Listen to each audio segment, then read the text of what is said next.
ഞങ്ങൾ എന്തിനാണ് ധരിപ്പിക്കുന്നത്? അപ്പോൾ പറയുന്ന മറുപടി എന്താ? മറുപടി, നിന്റെ മക്കളെ നീ ഖുർആൻ പഠിപ്പിച്ചിട്ട് വരുത്താൻ.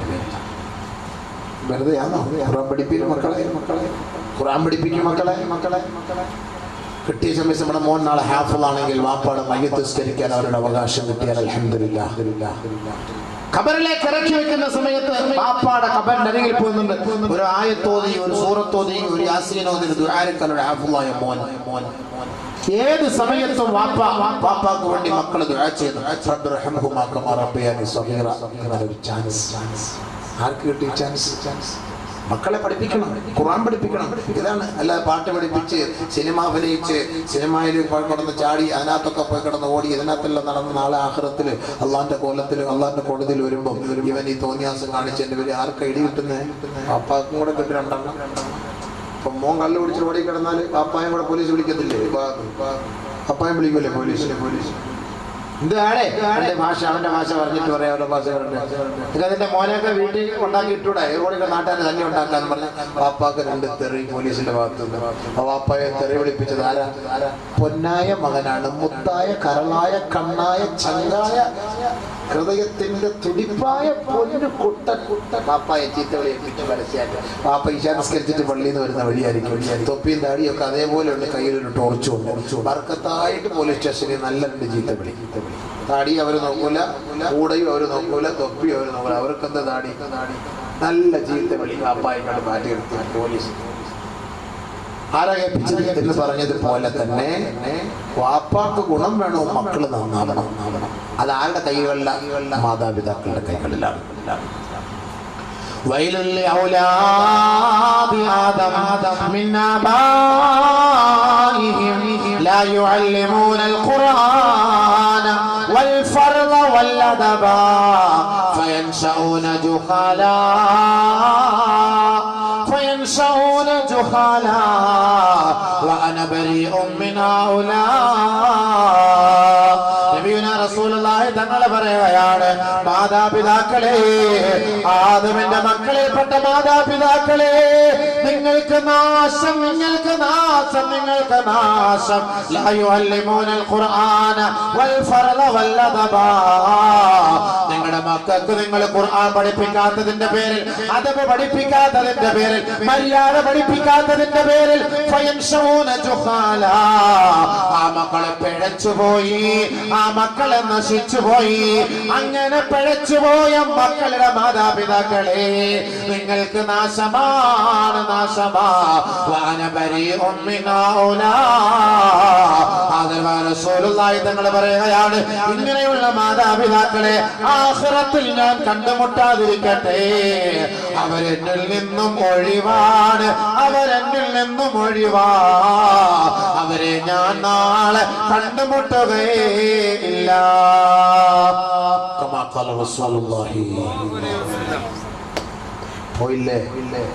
വാപ്പാക്കും ഉമ്മാക്കും നരകവും. ഏത് വാപ്പാക്കും ഉമ്മാക്കും? ലാ യുഅല്ലിമൂനൽ ഖുർആൻ. മക്കളെ ഖുർആൻ പഠിപ്പിക്കാത്തതിന്റെ പേരിൽ ഫയൻശഊന ജുഹാല. പിഴച്ചുപോയി മക്കളെ, ജാഹിലികളായി, വിവരമില്ലാത്തവനായി മാറി. മോൻ വിവരമില്ലാത്തവനായി മാറിയപ്പോ വാപ്പാക്ക് എവിടെ സ്ഥലം? വൈലുൽ ഔലാദി ആദം. ആദമിന്റെ മക്കളെ അവർക്ക് നരകമാണ്. മിൻ ആബാഇഹിം. അവരുടെ മാതാപിതാക്കൾക്ക് നരകമാണ്. മക്കളെ ഖുർആൻ പഠിപ്പിക്കാൻ ത്തിന്റെ പേരിൽ അവരെ പിഴച്ചു പോയാൽ അതിന്റെ പേരിൽ മാതാപിതാക്കൾക്കാണ് നരകമെന്ന് കമാ ഖാല റസൂലുള്ളാഹി. അല്ലാഹു നമ്മുടെ മക്കളെ രക്ഷപ്പെടുത്തട്ടെ. അല്ലാഹ് നീ പിഴപ്പിക്കല്ലേ, അല്ലാഹ് നീ പിഴപ്പിക്കല്ലേ, അല്ലാഹ്. നാട്ടുകാരുടെ മുന്നിൽ ഞങ്ങളുടെ മക്കളെ കൊണ്ട് പടച്ചവനെ ഞങ്ങളെ നീ നാണം കെടുത്തല്ലേ റബ്ബേ, നാണം കെടുത്തല്ലേ റബ്ബേ. ദുനിയാവിലും ആഖിറത്തിലും മക്കളെ കൊണ്ട് നീ ഇസ്സത്ത് നൽകണേ അല്ലാഹ്, ഇഫ്ഫത്ത് നൽകണേ അല്ലാഹ്, അഭിമാനം നൽകണേ അല്ലാഹ്, അന്തസ്സ് നൽകണേ അല്ലാഹ്. ബിറഹ്മതിക യാ അർഹമർ റഹീമീൻ. നമ്മൾ ദ്വാരക്കണ്ട സംഭവം ഓരോ സന്ദർഭത്തിൽ മക്കളെടുത്ത അല്ലാഹു സുബ്ഹാനഹു വ തആല നമ്മുടെ മക്കളെ അനുഗ്രഹിക്കട്ടെ. പിടിച്ചോണം, കൈവിട്ടാ പോവും. ശ്രദ്ധിച്ചോ മക്കളെയൊക്കെ. ഈ സഹോദരിമാരെ ശ്രദ്ധിച്ചു. ഈ ഉമ്മമാരായി പെണ്ണുങ്ങൾക്ക് കൂടുതൽ വളം വെച്ചു കൊടുക്കുന്നത്, സൗകര്യങ്ങൾ ചെയ്തു കൊടുക്കുന്ന ഉമ്മമാർ കൂടുതൽ. നോക്കട്ടെ അതിൻ്റെ സൈസും വലിപ്പവും ഒക്കെ.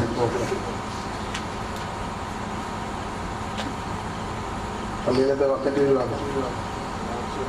അതല്ലേ? ആ വാർഷികം എന്നൊക്കെ എഴുതിയിട്ടുണ്ടല്ലോ. വർഷത്തിൽ ഒരു പ്രാവശ്യം ഇത് മുഖത്തുള്ളൂ. ഞങ്ങളുടെ ചിഹ്നമാണിത് കേട്ടോ. ശിലേക്കന്മാരുടെ ചിഹ്നമാണ് ബക്കറ്റ്. നമ്മളങ്ങാണ്ട് നാളെ ഇലക്ഷന് നിന്നാൽ നമ്മുടെ ചിഹ്നം ഇതുവരെയ്ക്കും ബക്കറ്റ് മാത്രം ചിഹ്നം വന്നിട്ടില്ല. ബാക്കിയെല്ലാം വന്നിട്ടില്ല. ജട്ടി വരെ വന്നു. ജട്ടി ശരിയാന്ന് അറിയില്ല. വാട്സപ്പിൽ കണ്ടതാ. ശരിയാന്നറിയില്ല. ശരിയായിരിക്കും. ഭണ്ടാരടങ്ങാൻ വാട്സപ്പ് ഒരുപാട് വിശ്വസിക്കാനും പറ്റില്ല. അല്ലാഹുവേ പടച്ചവനെ റബ്ബേ കാത്തിരക്ഷിക്കണേ റഹ്മാനേ. നമ്മുടെ നല്ലവരായ സഹോദരങ്ങൾ, നല്ലവരായ പോരുവഴിയുടെ മക്കൾ നിങ്ങളോട് ഖുർആനെ കുറിച്ച് പറഞ്ഞു തന്നാൽ തീർന്നില്ല. അതുകൊണ്ട് അതിഥികൾ പറയും ഇൻഷാ അല്ലാഹ്. ഈ കാണുന്ന സ്ഥാപനം ഇതിൻ്റെ അവകാശികളാണ്, ഇതിൻ്റെ സംഘാടകർ. ഹിദായത്ത് പറഞ്ഞു. ഹിദായത്തുൽ ഇസ്ലാം കൊണ്ടങ്ങ് തുടങ്ങി. 1 ഹിദായത്ത് കിട്ടാൻ കഅബ, 2 ഹിദായത്ത് കിട്ടാൻ നബി, 3 ഹിദായത്ത് കിട്ടാൻ ഖുർആൻ, 3 ഹിദായത്ത് കിട്ടാൻ ഖുർആൻ.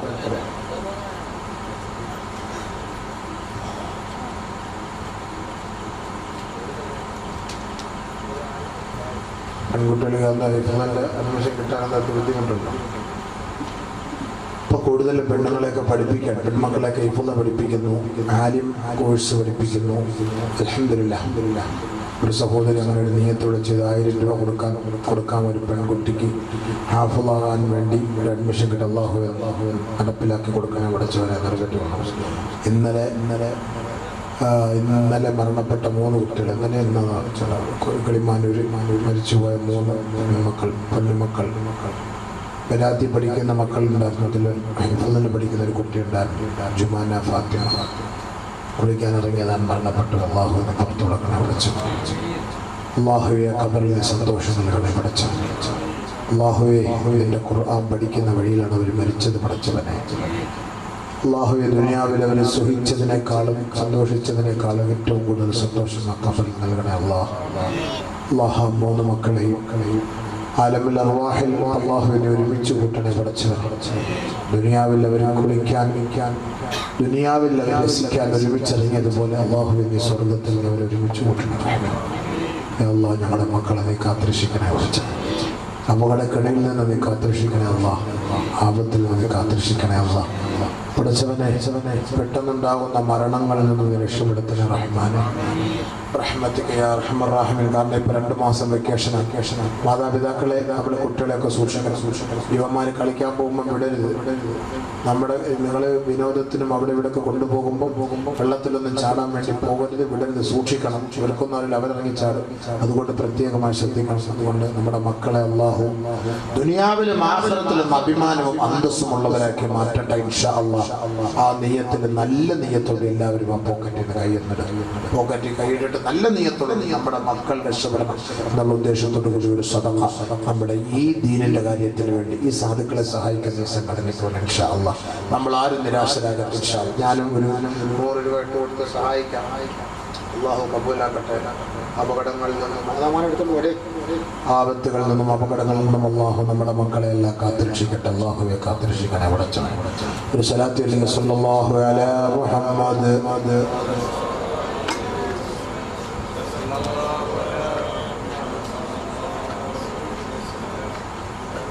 സല്ലല്ലാഹു അലാ മുഹമ്മദ് യാ റബ്ബി സല്ലി അലൈഹി വസല്ലം. അല്ലാഹു സദഖകളെ നീ സ്വീകരിക്കണേ പഠിച്ചവനെ. അർഹമായ പ്രതിഫലം നീ നൽകണേ അല്ലാഹുവേ. സദഖ ചെയ്യുന്ന ഓരോരുത്തരെയും അവരുടെ മക്കളെയും നീ സ്വർഗത്തിലെത്തിക്കണേ നാഥാ. അവരുടെ വിഷമങ്ങൾ മാറ്റി കൊടുക്കണേ അല്ലാഹ്. അവരുടെ പ്രയാസങ്ങൾ ഒഴിവാക്കി കൊടുക്കണേ അല്ലാഹ്. പഠിച്ചവനെ ആപത്തുകളെ തൊട്ടും അത്യാഹിതങ്ങളെ തൊട്ടും അല്ലാഹുവേ നീ സംരക്ഷിക്കണേ, നീ സഹായിക്കണേ അല്ലാഹുവേ. ഞങ്ങളുടെ മക്കളെ പിഴച്ചു പോകരുതേ. ഞങ്ങളുടെ മക്കൾക്ക് ജാരസന്താനം നൽകല്ലേ അല്ലാഹ്. ഏത് സമയത്തും നമ്മൾ ദുആ ചെയ്യണം നമ്മുടെ മക്കൾക്ക് വേണ്ടിട്ടോ. ഏത് സമയത്തും നമ്മൾ ദുആ ചെയ്യണം നമ്മുടെ മക്കൾക്ക് വേണ്ടി ദുആ ചെയ്യണം. അവർ പോയാൽ പിഴച്ച. അതുകൊണ്ട് ഏത് സമയത്ത് റബ്ബന ഹബ് ലനാ മിൻ അസ്വാജിനാ വദുരിയാതിനാ ഖുർറത അയ്യുൻ വജഅൽനാ ലിൽ മുത്തഖീന ഇമാമ എന്ന് ദുആ ചെയ്യണം.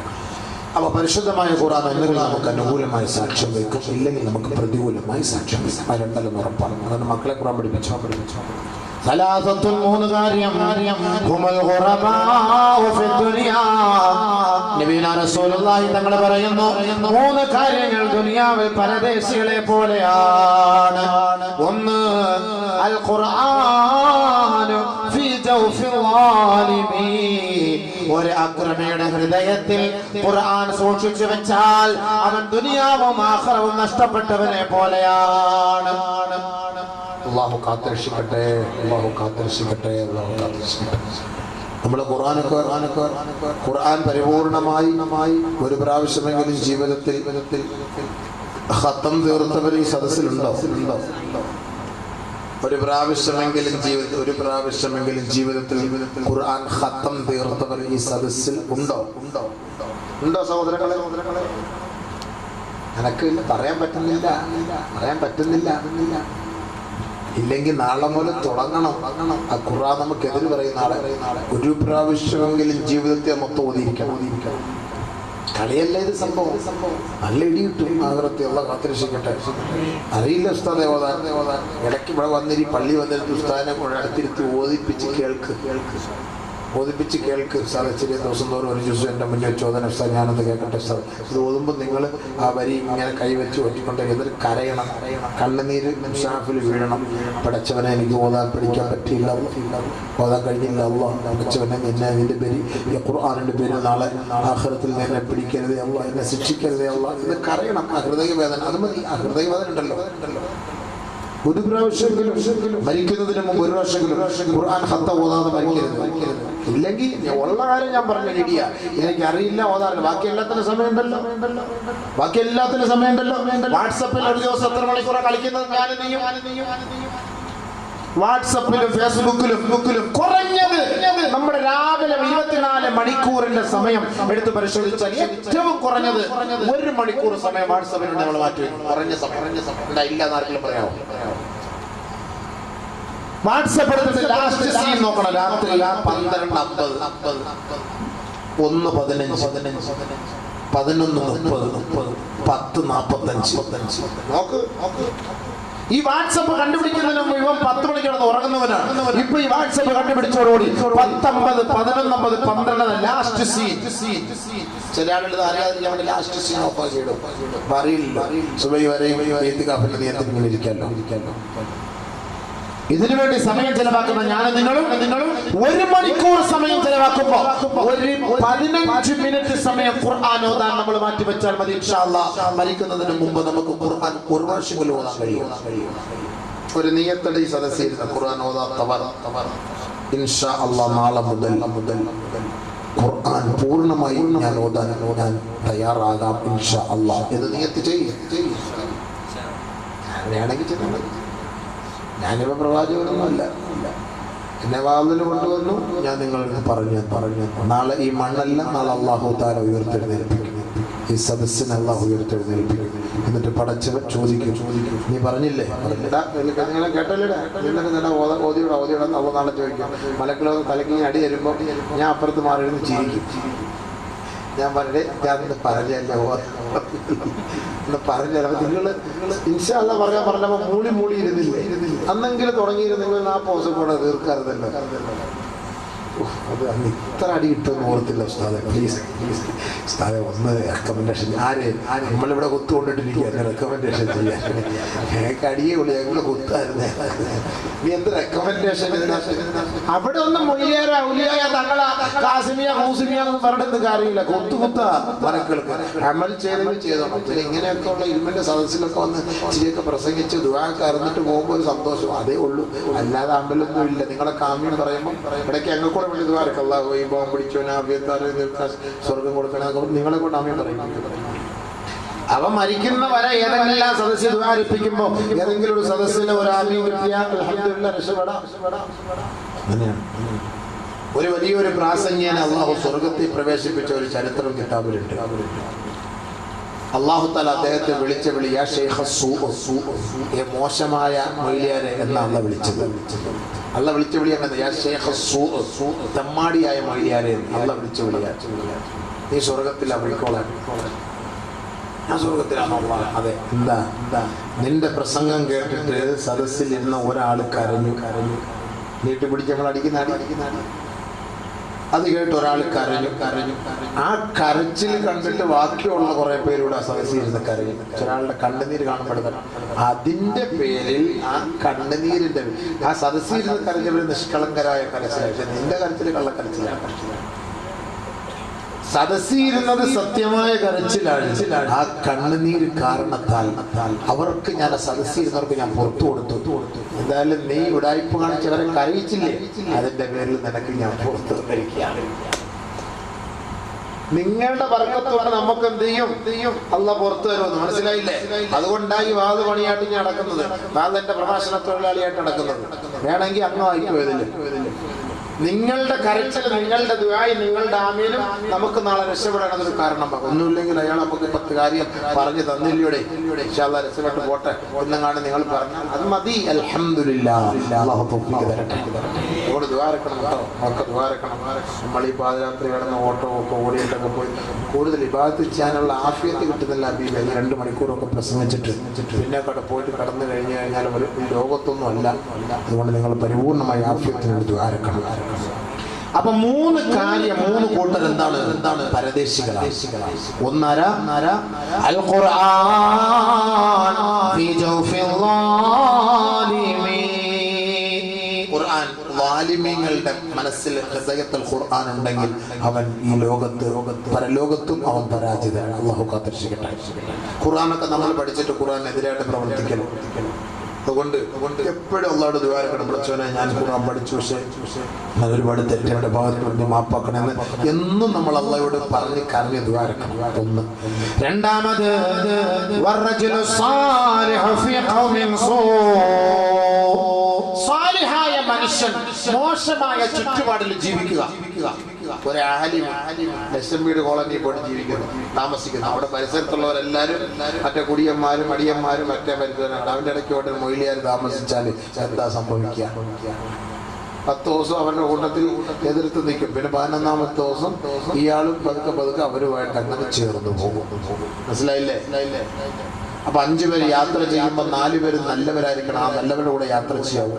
4 പേര് മോശമായ സ്വഭാവവും സംസാരം ഉള്ളവരാണെങ്കിൽ അവരുടെ കൂട്ടത്തിൽ നമ്മൾ യാത്ര ചെയ്യുമ്പോൾ നമ്മളും അവർ പറയുന്നത് കേൾക്കേണ്ടി വരും. ഇപ്പൊ ഗൾഫിലൊക്കെ മുസ്ലിയാക്കന്മാരും പോകുന്ന സമയത്ത് ഗൾഫിൽ പോകുമ്പോൾ സാധാരണ പ്രവാസികളുടെ കൂട്ടത്തിൽ ആണെങ്കിൽ നമുക്ക് റൂം, അവിടെ പ്രത്യേകിച്ച് റൂമൊന്നും ഉസ്താദിനൊന്നും പറഞ്ഞൊന്നും ഇല്ല. കൂട്ടത്തിൽ കിടന്നേ പറ്റുള്ളൂ. 4-5 പേരുടെ കൂട്ടത്തിൽ ഉസ്താദ് കിടക്കേണ്ടി വരും. TV ഓണാക്കുമ്പോൾ അവന്മാർ ആദ്യം ബഹുമാനിച്ചുകൊണ്ട് ആദ്യമൊന്നും ഉസ്താദ് ഇല്ലാത്ത സമയത്ത് TV ഇടുകയുള്ളൂ. പിന്നെ ഉസ്താദ് ഇടയ്ക്കിടയ്ക്ക് വരുമ്പോൾ വാർത്ത ഇട്ട് തുടങ്ങും. പിന്നെ നാട്ടുവർത്തമാനമൊക്കെ തുടങ്ങും. പിന്നെ കൂട്ടുവർത്തമാനം തുടങ്ങും. പിന്നെ ഓരോ നാട്ടിലെ വിനോദങ്ങളെ തുടങ്ങും. പിന്നെ ഓരോന്നോരോന്ന് മെല്ലെ പിന്നെ ഉസ്താദിനെ 2-3-4 മാസമൊക്കെ ആകുമ്പോഴത്തേക്കുമാരെല്ലാവരും കൂടെ ഉസ്താദിനെ മൗലൂദി പുറത്താക്കും.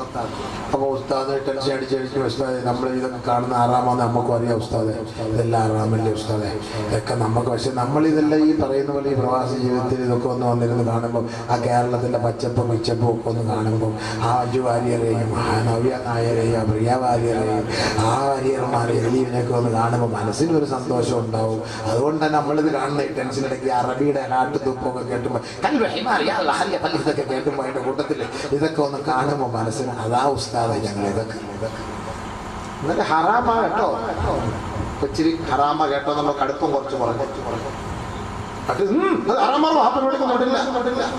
പിന്നെ ഹറാമായ സീൻ വരുമ്പോൾ കണ്ണടയ്ക്കണം. അപ്പൊ അങ്ങനെ മസല തുറന്ന് അപ്പൊ അവസാനം വരെ നിങ്ങൾ കണ്ടോ, ഞാൻ ഇനി കാണാനൊന്നുമില്ല, ഞാൻ ഉറങ്ങിക്കോളാന്ന് പറഞ്ഞു കമ്പിളി പൊതിച്ച് കിടന്നങ്ങ് ഉറങ്ങിക്കോളും. അവർ എല്ലാവരും കാണും. 5-6 ദിവസം കഴിയുമ്പോഴത്തേക്കും മുസ്ലിയാരുടെ കമ്പിളിക്കകത്ത് ഓട്ടം കാണും. ഇവിടെ കറക്റ്റ് ഈ കമ്പിളിയും പൊതിച്ചുകൊണ്ട് ഇവര് കണ്ടുകൊണ്ടിരിക്കുന്ന കൂട്ടത്തിൽ സൗണ്ടും കേൾക്കും, മറ്റേ ഐറ്റവും കാണാനും പറ്റും. കുടുങ്ങിപ്പോകുന്നതാണ് അറിയേ. നമ്മളങ്ങനെ നമ്മൾ അവിടെ പോയിട്ട് കിടന്ന് ഇതൊക്കെ ഞാൻ ഗൾഫിൽ പോയിട്ടുള്ളത് കൊണ്ടായി പറയുന്നത് കേട്ടോ. കുടുങ്ങിപ്പോവും. നമ്മൾ ഇവരുടെ കൂട്ടത്തിൽ പോയി കിടന്നാൽ നമ്മൾ എന്ത് ചെയ്യും? പിന്നെ അവിടെ മസാല പറഞ്ഞു കിടന്നാൽ കാര്യമുണ്ടോ? അവിടെ നിന്ന് മസാലയ്ക്കുന്ന സാധനത്തിൽ നമ്മളും അവരുടെ കൂട്ടത്തിൽ കൂടെ കൊടുക്കും. പിന്നെ അവസാനം ഒരു 8 മാസം 9 മാസം ആകുമ്പം ഇവൻ കടയിൽ നിന്നുകൊണ്ട് അവിടെ നിന്ന് വിളിച്ചു ഒരു ഉസ്താദേ മറ്റേ പിന്നെ മഹദിയ ഫാത്തിമയുടെ CD എടുത്ത് വെച്ചേക്കണം, ഞങ്ങൾ വൈകിട്ടില്ലാണ്ട് കാണാം. പിന്നെ ഉസ്താദായിരിക്കും CD മേടിക്കാൻ പോകുന്ന ആള് ലാസ്റ്റ്. കാരണം ജോലി നേരത്തെ വരുന്ന ഉസ്താദാണ്. അപ്പൊ ഉസ്താദിന്റെ CD മേടിച്ചു വെക്കാൻ. പ്രവാസികളുടെ അനുഭവങ്ങളൊക്കെ ഞാൻ കണ്ട് പഠിച്ച് മനസ്സിലാക്കിയിട്ടാണ് ഞാൻ ഈ പറയുന്നത്. ഇത് വെറുതെ ഒന്നല്ല കേട്ടോ. കുടുങ്ങിപ്പോവും. അതിന്റെ കാരണം എന്താ? മെയിൻ കാരണം എന്താ? സുബഹി നിസ്കരിക്കാത്തവരുടെ കൂടെ കിടന്നാൽ മുസ്ലിയാനും സുബഹി നിസ്കരിക്കൂല. നിസ്കരിക്കുന്നവരുടെ കൂടെ കിടന്നാൽ നമ്മളെ വിളിച്ചുണർത്തും. രാവിലെ പെട്ടെന്ന് തട്ടി വിളിച്ചുണർത്തി നമ്മൾ പള്ളിയിൽ പോകും. നമ്മൾ പള്ളിയിൽ പോകാത്ത ആളുടെ കൂടെ ആ റൂമിൽ കിടക്കുന്നെങ്കിൽ നമ്മൾ പള്ളിയിൽ പോകില്ല. അപ്പൊ അതുകൊണ്ട് പള്ളിയിൽ പോകുന്ന നിസ്കാരമുള്ളവരുടെ റൂമിലും ദീനീ ബോധമുള്ളവരുടെ റൂമിലും നമ്മൾ കിടന്നാൽ അവരുടെ സ്വഭാവം നമുക്കുണ്ടാകും. അതല്ല എങ്കിൽ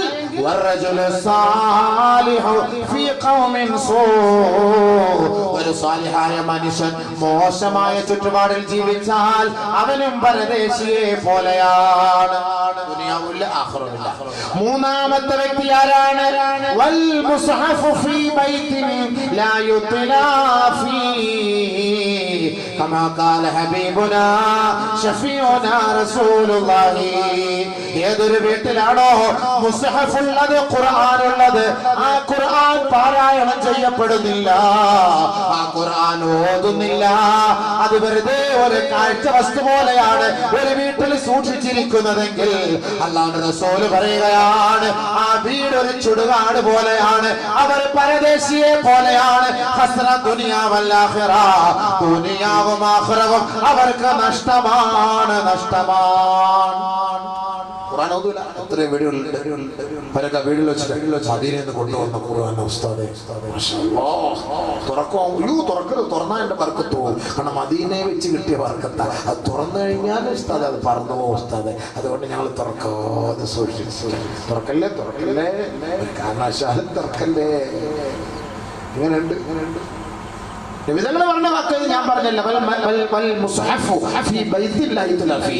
ഏതെങ്കിലും ഒരു വീട്ടിൽ ഖുർആൻ ഉണ്ടായിട്ട് നിങ്ങൾ പാരായണം ചെയ്യാതിരുന്നാൽ ഓർക്കണേ പെണ്ണുങ്ങളെ, സഹോദരിമാരെ, സഹോദരങ്ങളെ, ആ ഖുർആൻ നിങ്ങളെ ശപിക്കുമത്രേ, ആ ഖുർആൻ നിങ്ങളെ പ്രാകുമത്രേ, ശാപ പ്രാർത്ഥന നടത്തുമത്രേ. അതിലൂടെ നിങ്ങളുടെ ജീവിതത്തിലെ, ആ കുടുംബത്തിലെ, ആ വീട്ടിലെ ബർക്കത്ത് അല്ലാഹു എടുത്തു കളയും. നിങ്ങൾക്ക് ഓതാൻ പറ്റുന്നില്ലയോ? ആ ഖുർആൻ നിങ്ങൾ പള്ളിയിൽ കൊണ്ടുപോകണം. വീട്ടിൽ ഖുർആൻ വെച്ചിട്ട് ഓതാതിരിക്കരുത്. ബർക്കത്തിന് വേണ്ടി ഖുർആൻ വീട്ടിൽ വെക്കേണ്ട ആവശ്യമില്ല. അങ്ങനെ ഒരു ബർക്കത്ത് കിട്ടുമെന്നാലും പ്രതീക്ഷിക്കുകയും വേണ്ട. ചില ആളുകൾ വീട് പാലുകാച്ചിന് ഖുർആനും പൊക്കിക്കൊണ്ട് പോകുന്ന കാണാം. ബർക്കത്ത് എന്തിനാ മോനെ ഈ ഭാരം കൂടെ വഹിച്ചുകൊണ്ട് പോകുന്നത്? അതിന്റെ ഭാരം കൂടെ ശാപം കൂടെ നിനക്ക് കേൾക്കണം. ഒന്നുമില്ല, ചുമ്മാ ആരോ പറഞ്ഞ പോലെ ഒരു മന്ത വെള്ളവും ഖുർആനും കൂടെ കൊണ്ടുപോകണമെന്ന്. ആർക്കായത്? ഒരു മന്ത വെള്ളവും ഖുർആനും കൂടെ. ഖുർആൻ സിമന്റിയാക്കിന്റെ അത്രയും ഭാരം ഉണ്ടായിരുന്നു, പൊക്കിക്കൊണ്ട് പോകും. പിന്നെ ആര് പറഞ്ഞത് ഖുർആൻ വീട്ടിൽ കൊണ്ട് കാഴ്ച വസ്തുവായിട്ട് വെക്കാനുള്ളതല്ല, ഖുർആൻ വയറുവേദന മാറാൻ നേർച്ച നേടാനുള്ള വസ്തുവല്ല. ചില ആളുകൾ ഖുർആൻ നേർച്ച നേരം 10 ഖുർആൻ മേടിച്ചു കൊടുത്താൽ എന്റെ മോളുടെ അസുഖം മാറട്ടെ. അത് ഓതുന്നവർക്കാണെങ്കിൽ ശരി, അൽഹംദുലില്ലാ. ആ ഖുർആൻ വാങ്ങി കൊടുത്തവർ ഓതുന്നതിന്റെ ബർക്കത്ത് കൊണ്ട് ചിലപ്പോൾ അത് മാറിയേക്കാം ഇൻഷാ അല്ലാഹ്. ചുമ്മാ ഒരു നേർച്ച വസ്തുവാക്കി ചില അമ്പലത്തിലൊക്കെ നമ്മുടെ താത്താമാര് വിസ്മടിക്കാൻ വേണ്ടി പോകും, കാടമുട്ട പൊട്ടിക്കാൻ. അപ്പോഴേക്കും അവിടെ പറയും പൂജാരി ഒരു ഖുർആൻ മേടിച്ച് തെക്കേ പള്ളി കൊണ്ട് കൊടുക്കാൻ പറയും. നമ്പൂതിരി പറയുമ്പോഴാണ് താത്താക്ക് ബോധം വരുന്നത്. ഇൻഷാ അല്ലാഹ് സ്വാമി ഇൻഷാ അല്ലാഹ് ചെയ്തേക്കാം, സമയത്തോട്ട് ഇൻഷാ അല്ലാഹ് ചെയ്തേക്കാം, കൊടുത്തേക്കാം. ഇങ്ങനെയുണ്ട് സംഭവം. അപ്പൊ അങ്ങനെ അവര് പറഞ്ഞതിന് പേര് ഖുർആൻ മേടിച്ച് കൊടുക്കുന്നു. അല്ലാതെ പള്ളിയിലെ മഹിളേര് പറഞ്ഞു അബൂബക്കർ മുസ്ലിയാർ ഒരു ഖുർആൻ വാങ്ങി ഞങ്ങൾ പള്ളിയിൽ വെക്കുന്ന ഓതന കേട്ടോ എല്ലാവരും അല്ല ഇൻഷാ അല്ലാഹ് പറയുക. നമ്മുടെ കുട്ടികൾ മദ്രസയിൽ ഓതുന്ന ചെറിയ 5 ജുസ് അതൊക്കെ കീറി പറഞ്ഞ് പകുതി മേശപ്പുറത്ത്, പകുതി ഉമ്മാന്റെ കട്ടിലിന്റെ കാഴ്, പകുതി അവിടെ കസേരയില് ഖുർആന്റെ ആയത്തുകളാണിത്. അവിടെ ഇവിടെയൊക്കെ കിടന്നിങ്ങനെ പറക്കാണ്. നമ്മുടെ സഹോദരിമാര് ചൂല് കൊണ്ടുവന്ന് തൂത്തിട്ട് എല്ലാം കൂടെ വാരിക്കൊണ്ടത് അടുപ്പിട്ട് കത്തിച്ച് കളയും. ഹൈദുകാരി ആയിരിക്കും എടുക്കുന്നത്. ഉമ്മാക്ക് ഋതുമതിയാ പീരീഡ് സമയത്ത്. അതായിരിക്കും ഖുർആന്റെ. ആ ഖുർആനിന്റെ ആയത്തുകളുടെ കഷണങ്ങളാണ് നമ്മൾ കൈകൊണ്ട് തൊടുന്നത്. ഒന്നുമില്ലാതെ പോലും തൊടാൻ പാടില്ല. നമ്മൾ അതിനെ അനാദരിക്കുകയാണ് ചെയ്യുന്നത്. അങ്ങനെ അനാദരിക്കുന്നതിന്റെ പേരിലാണ് ഈ കുടുംബത്തിന് ബർക്കത്തില്ലാത്തത്. കൊച്ചു കുട്ടികൾക്ക് അറിയില്ല ഈ ഖുർആന്റെ മഹത്വം അറിയില്ല. അതുകൊണ്ട് ഖുർആൻ കീറാതെ ഖുർആൻ നല്ല ബൈൻഡ് ചെയ്ത് നമ്മൾ കൊട്ടെടുത്തോണം. മോളെ ഖുർആൻ എടുക്കുമ്പോൾ ഒന്നും എടുത്ത് എടുക്കണം. ഖുർആൻ ഓതിക്കഴിഞ്ഞ് വീട്ടിൽ കൊണ്ടുവന്ന് അലമാരിയിൽ വെക്കണം. നാളെ മദ്രസയിൽ പോകുമ്പോൾ എടുത്തോണ്ട് പോകണം. ഇത് ഖുർആൻ കൊണ്ട് അടി കൊണ്ട് വെച്ചിട്ടാണ് പള്ളിക്കൂടത്തിലെ പുസ്തകം മൊത്തം അതിന്റെ മണ്ടയ്ക്ക് വെക്കുന്നത്. നമ്മൾ ഖുർആന്റെ മോൾ ഒന്നും വെക്കാറില്ല. ഇന്ന് ഖുർആൻ കൊണ്ട് 5-ാം ദിവസമൊക്കെ നമ്മൾ വീട്ടിൽ കൊണ്ടിട്ടിട്ട് അതിന്റെ മുകളിലേക്ക് ബാക്കിയുള്ള പുസ്തകങ്ങളും ചക്കയും മാങ്ങായും തേങ്ങയും ഒക്കെ അതിന്റെ മുകളിലോട്ട് വെക്കുന്നത്. അവസാനം തപ്പി അമ്മ ഖുർആൻ ഇന്ത്യമ്മ കണ്ടില്ലമ്മ, അമ്മച്ചി ഖുർആൻ കണ്ടില്ലമ്മ, ഉമ്മായും തപ്പും അവരും തപ്പും കൊണ്ട് താഴെ ചാക്കിനടിയിൽ വലിച്ചെടുക്കുന്നത് ഖുർആൻ. ആരാ എടുത്തു കൊടുക്കുന്ന? ഉമ്മ. അതുമില്ല അശുദ്ധിയ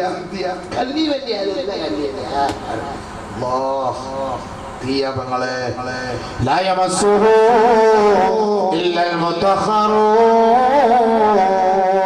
ശുദ്ധിയില്ലാതെ ആയത്തിലേക്ക് നിങ്ങൾ തൊടുക പോലും ചെയ്യരുതേ.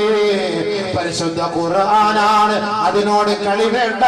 ആ കളി തീ കളിയാണ്. യാസീനൊക്കെ റോഡ് സൈഡിൽ ഇട്ടിരിക്കുന്നതാണ്. മയ്യത്തിന്റെ ഉത്സവത്തിനൊക്കെ പോകുമ്പോൾ റോഡ് സൈഡ് യാസീൻ വിൽക്കുന്നവനും കാണത്തില്ല. അവൻ അതെടുത്ത് വെച്ചോണ്ട 10 രൂപ 20 രൂപ 30 രൂപ താത്താമാര് അത് മേടിച്ചോണ്ട് അങ്ങ് പോകും. ചിന്തിക്കണം. ഇതൊക്കെ ഖുർആന്റെ ആയത്തുകളല്ലേ. തവക്കൽതു അലല്ലാഹ്, മാഷാ അല്ലാഹ്, ലാ ഖുവത ഇല്ലാ ബില്ലാഹ്. ഇതൊക്കെ ഖുർആന്റെ ഓരോരോ ചെറിയ ആയത്തുകളൊക്കെ സ്റ്റിക്കറായിട്ട് കൊണ്ടുവന്ന് നമ്മൾ മേടിക്കുമ്പോൾ ആ ചെറിയ സൂറത്തുകള്, ചെറിയ ആയത്തിന്റെ കഷണങ്ങള് ഒന്നുമില്ലാതെയാണ് ഞാൻ നിങ്ങൾ 10 രൂപ കൊടുത്ത് വാങ്ങുന്നത്. ഒന്നുമില്ലാതെ എന്നിട്ടാണ് ഒട്ടിച്ചു വെക്കുന്നത്. ഒന്നുമില്ലാതെ തൊടുകല്ല അതില്. ശ്രദ്ധിക്കണം. മൊബൈലിൽ സൂക്ഷിച്ചു വെക്കുന്നത് മൊബൈലിൽ സൂക്ഷിച്ചു. ഈ മൊബൈലിന്റെ അവിടെ പോകുന്നു. അപ്പൊ നമ്മൾ തന്നെ ഖുർആൻ അവിടെ കൊണ്ടുപോയി. ശരിയല്ലേ? എന്നിട്ട് നമ്മൾ യാത്ര ചെയ്യുമ്പോൾ ഖുർആൻ തുറക്കുമ്പോ ഒന്നുമില്ലാതെ ഖുർആൻ സൂറത്ത് യാസീൻ എടുക്കുന്നു, ഓതുന്നു, കൈകൊണ്ട് തേച്ചിട്ട്. അപ്പൊ ചില മസലാണ് ഖുർആനിൽ തൊടുന്നില്ലല്ലോ. ഗ്ലാസ്സിലല്ലേ തൊടുന്നത്. അതുകൊണ്ടാണ് മഹാന്മാർ പറയുന്നത് മൊബൈലിൽ ഖുർആൻ ഓതിയാൽ ശരിയാവൂല, ഖുർആൻ ഓതാൻ പാടില്ല. കാരണം ഖുർആനിന്റെ ഹുർമത്ത് അതിനില്ല. ഖുർആനിന്റെ ആയത്ത് റിംഗ്ടോൺ ഇടാൻ പാടില്ല. ബാങ്ക് വിളി റിംഗ്ടോൺ ഇടാൻ പാടില്ല. സ്വലാത്ത് റിംഗ്ടോൺ ഇടാനേ പാടില്ല. കാരണം അർത്ഥ വ്യത്യാസങ്ങൾ വരുന്ന സമയത്തായിരിക്കും ഫോൺ എടുക്കുന്നത്.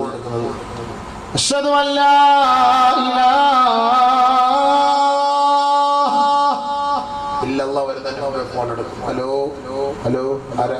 എന്താ എന്റെ അർത്ഥം? ആരാധനയ്ക്ക് അർഹൻ അല്ലാഹു ഇല്ല എന്ന് ഞാൻ വിശ്വസിക്കുന്നു.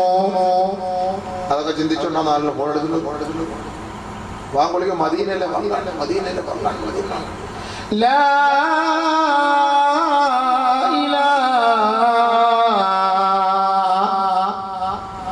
ഹലോ അല്ലാഹ് ഇല്ല എന്ന് പറയുമ്പോൾ ഫോൺ എടുക്കുന്നത്. മനസ്സിലായില്ലേ? وما خلقت الجن والإنس. ഹലോ അല്ലാഹു ജിന്നിനെ ഇൻസിനെ സൃഷ്ടിച്ചിട്ടില്ല. ഈമാൻ പോയില്ലേ? അതിന്റെ അർത്ഥം മനസ്സിലാക്കിയിട്ടാണ് അപ്പൊ നിങ്ങൾ ഈ ഫോൺ എടുക്കുന്നത്. അതുകൊണ്ട് സലാത്ത് ചൊല്ലുന്ന സമയത്തോ ദിക്റിന്റെയോ ബാങ്കോ ഇതൊന്നും നമുക്ക് മൊബൈലിൽ ഇടാൻ പാടില്ല. അതൊക്കെ മൊബൈലിടാൻ പാടില്ല. മൊബൈലിലൊക്കെ ഒരു എപ്പോഴും വൈബ്രേഷനിൽ വെക്കുക. അതാണ് ഹൈറേറ്റ്. അതാ പള്ളിയിൽ ഇരുന്നാലും നമുക്കും കിട്ടും.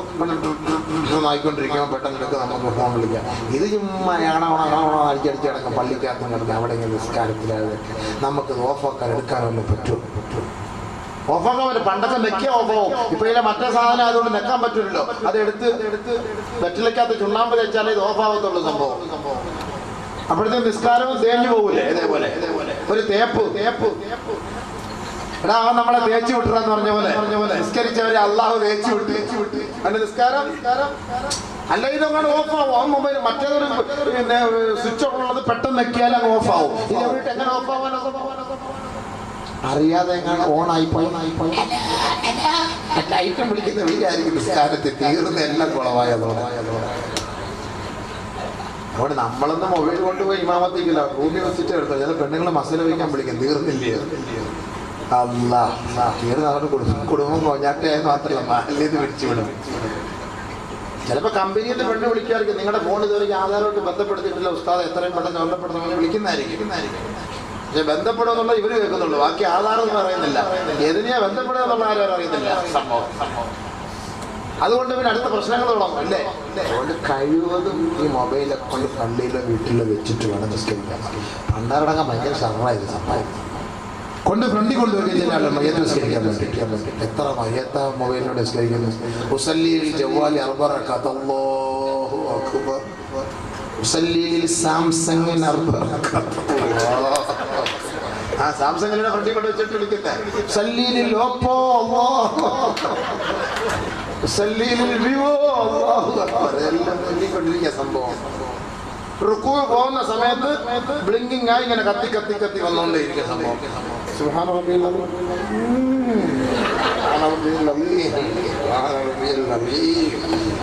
കഴിഞ്ഞ വിളിക്കാം ഉള്ള നിസ്കാരവും പോയി നിസ്കാരം എല്ലാം പോവല്ല, ഫസാദാവല്ലേ.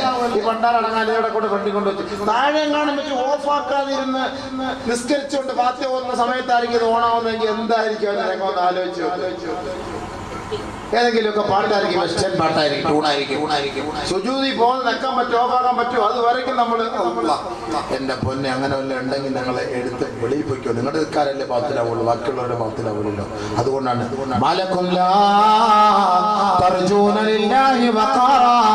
നിങ്ങൾ അല്ലാഹുവിന്റെ മുന്നിൽ നിൽക്കുമ്പോ നിങ്ങൾക്കൊരു മര്യാദയില്ലേ, ആദരവില്ലേ, ബഹുമാനമില്ലേ?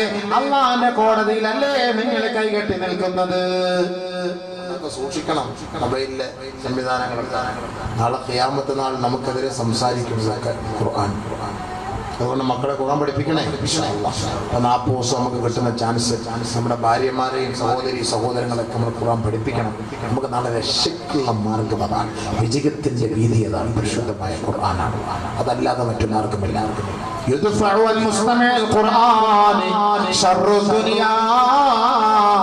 ഖുർആൻ കേൾക്കുന്നവന് ദുനിയാവിന്റെ ശർറ് അല്ലാഹു ഒഴിവാക്കി കൊടുക്കും.